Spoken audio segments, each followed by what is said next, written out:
Here we have a 2021 FLSB Softail Sport Glide in this stonewash white pearl. Harley-Davidson logoing on the tank. It does come with the Milwaukee-Eight 107 cubic inch engine, mid-mount controls.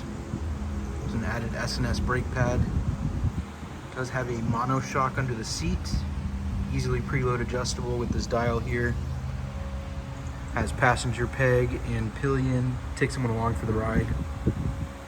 We also have this added beautiful chrome Cobra exhaust. Clamshell bags, one touch. Fit a whole lot in there. Close them up, lock them. Bullet turn signals in the rear.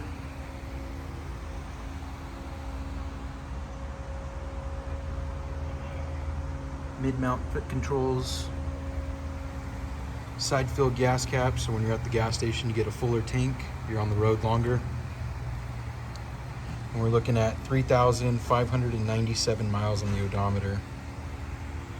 It does have these built well risers paired with some Speed King high bend bars, Heartluck grips. It does have the Sport Glide bikini fairing with added taller windshield, give you a little bit more wind protection. Inverted front forks. And in the front we have this beautiful powder coated black Mantis cut wheel. Let's go ahead and hear a cold start.